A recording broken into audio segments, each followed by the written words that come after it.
నమస్తే అండి. నేను మీ భవానీ కుసుమాని. నేను బాగున్నాను. మీరు బాగున్నారనుకుంటున్నాను. అందరం బాగుండాలని ఆ భగవంతుడిని వేడుకుంటూ, ఇప్పుడొక మంచి రెసిపీతో వచ్చానండి. ఇది చాలా సార్లు పెట్టున్నానండి. కానీ ముందు ముందు వీడియోలన్నీ మీరు చూసున్నారో లేదో ఇప్పుడిప్పుడే గదా చూస్తున్నారని అందుకని మళ్ళా పెట్టానండి. ఇప్పుడైతే డ్రమ్ స్టిక్ మిల్క్ కర్రీ అండి. ఆయిల్ 4 స్పూన్స్ ఏసుకున్నాను. 4 స్పూన్ల ఆయిలేసుకొని, ఆయిల్ కాగాక జీలకర్ర మాత్రమే ఏసానండి ఇంకా దాంట్లో. ఇప్పుడైతే ఆనియన్స్ ఒక పెద్ద ఆనియన్ కట్ చేశాను. ఆ ఆనియన్ వేగాక అందులో ఉప్పు, పసుపు, జింజర్ గార్లిక్ పేస్టు అంతేనండి. అంతవరకేసి కొంచెం బ్రౌన్ కలర్ వచ్చేదాకా వేయించుకుందాం. బ్రౌన్ కలర్ వచ్చిన తర్వాత ఇప్పుడు గరం మసాలా పౌడర్ చేసి పెట్టుకుంది ఉంది గదండీ మన దగ్గర. అది ఒక స్పూనేస్తాను. అంటే చిన్న స్పూన్ తోటి. కర్రీ లీవ్స్ కొంచెం ఏస్తాను. ఇది వేగాక గరం మసాలా పౌడరు, ఒక స్పూను చిన్న స్పూన్ తోటి ఒక స్పూను గరం మసాలా పౌడరు, 2 స్పూన్లు మిరప్పొడి. అంటే క్వాంటిటీ ఎక్కువ గాబట్టి డ్రమ్ స్టిక్కు పెద్దవండి. మరిన్ని కాయలు ముక్కలయ్యాయి. అందుకని ఇది చేస్తున్నాను. ఇప్పుడు టమాటాలైతే ఒక 4, 5 టమాటాలు చిన్నవేనండి.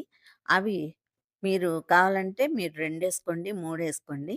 గ్రేవీ బాగొస్తదని వేస్తున్నానిప్పుడు. ఇవి కొంచెం వాటరేసుకొని ఎప్పట్లాగే నేను మగ్గించుకుంటానండి. బాగా మెల్ట్ అయిపోయేదాకా. ఇక మనకు ఆ టమాటో కనిపియకుండా బాగా గుజ్జొస్తదండి. ఆ వాటరేసేసుకొని అంటే ఒక హాఫ్ గ్లాస్ చాలు. ఎక్కువ పడలేదు. ఇక అది మూత పెట్టుకొని మగ్గించుకుందాం. ఒక 5 మినిట్స్‌కి బాగా మగ్గిపోయిన తర్వాత, ఇప్పుడు డ్రమ్ స్టిక్ ఏస్తాను. ఇది అందరికి మాకు ఇంట్లో ఇష్టమండి. వారానికి ఒకసారి ఖచ్చితంగా చేస్తాను నేను. పిల్లలకి అందరికి ఇష్టం గాబట్టి. అందుకని మీకు గూడాను తెలవనోళ్ళుంటే చేస్తారు, చేసుకుంటారు, తింటారు అని జెప్పని పెడుతున్నాను వీడియో. ఇంతకుముందు 2, 3 సార్లు గూడా పెట్టున్నాను.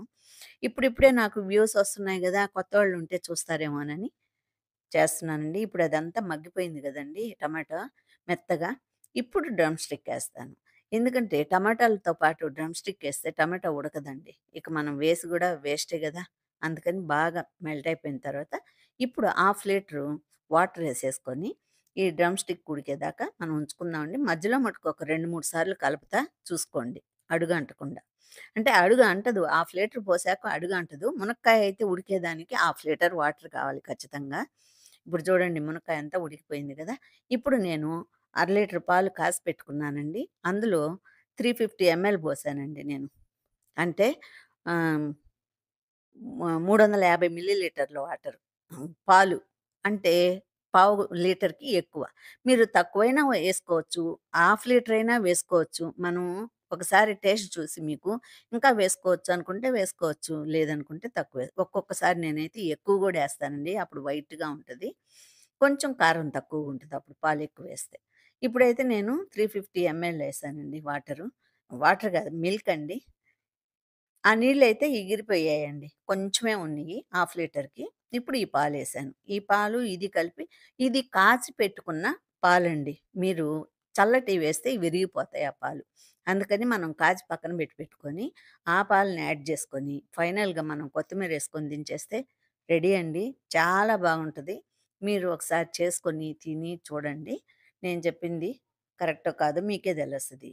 ఇప్పుడైతే నా వీడియోకి ఈ మధ్య వ్యూస్ వస్తున్నాయి కాబట్టి, ఇది గూడా చూసి ఒకసారి ఒక కామెంట్ పెట్టండి. నచ్చిందో లేదో అని.